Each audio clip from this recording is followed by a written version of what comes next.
اگر آپ ذرا سا غور کر لیں، ذرا سا سوچ لیں کہ دن بدن ہماری زندگیوں کی جو کنڈیشن ہے وہ خراب ہوتی چلی جا رہی ہے، پریشانیوں میں، مسائل میں، بے چینیوں میں، بے سکونیوں میں، دلوں کے درد میں اضافہ ہوتا چلا جا رہا ہے۔ ہر بندہ اپنے آپ میں غائب ہو چکا ہے۔ ہماری اپنی زندگیاں ہمارے ہی ہاتھوں سے ہماری نظروں کے سامنے تباہی کی آخری حدوں پر پہنچ چکی ہے، اور حیرت اور افسوس کی بات یہ ہے کہ اس کے باوجود بھی بجائے اس کے کہ میری آوارگی میں کمی واقع ہو، میری آوارگی بڑھتی چلی جا رہی ہے، میری بغاوت بڑھتی چلی جا رہی ہے، میرے گناہوں کا بوجھ بڑھتا چلا جا رہا ہے۔ بجائے اس کے کہ میں ڈیلی بیسس پہ تھوڑا تھوڑا کر کے اپنے رب کے قریب آؤں، الٹے پاؤں اللہ سے دور جا رہے ہیں۔ جب زندگی تنگ ہوتی ہے، جب مسائل حد سے بڑھ جاتے ہیں، جب انسان کو چاروں طرف سے تنہائیاں، بے سکونی، بے چینی اور اس طرح کے حالات گھیرتے ہیں، تو ایسے حالت میں تو ہمیں چاہیے کہ ہم اپنے اللہ کے قریب چلے جائیں۔ ہمارا نفس امارہ بنتا چلا جا رہا ہے، وہ نفس کہ جو باغی ہو جاتا ہے، جو ظالم ہو جاتا ہے، جسے گناہ ہی نہیں لگتے، جسے توبہ کا خیال نہیں ہوتا، جسے اللہ کا خیال نہیں ہوتا،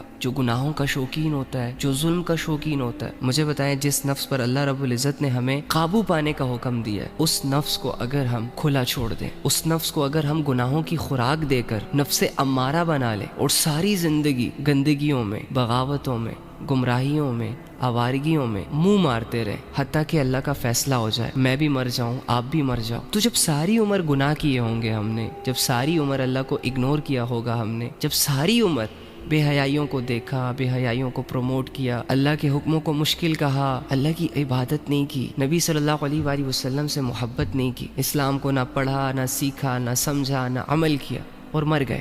اللہ کے پاس چلے گئے، کیا کہیں گے اللہ کو؟ کیا جسٹیفیکیشن ہے میرے پاس اور آپ کے پاس؟ کیا کہوں گا میں رب سے؟ کون سی ایسی دلیل ہے میرے پاس جو میں اپنے رب کے سامنے رکھوں گا؟ اور جس طرح میں لوگوں کو دھوکہ دے جاتا ہوں، جس طرح جھوٹ کا سہارا لے کر میں دنیا کے بہت سارے کاموں میں کامیاب ہو جاتا ہوں، کچھ ایسا کر کے میں اللہ کے سامنے بھی کامیاب ہو جاؤں۔ ارے وہ تو دلوں کے بھیدوں کو جانتا ہے، آنکھوں کی خیانت کو جانتا ہے، اس رب کو ہم کیسے دھوکہ دیں گے؟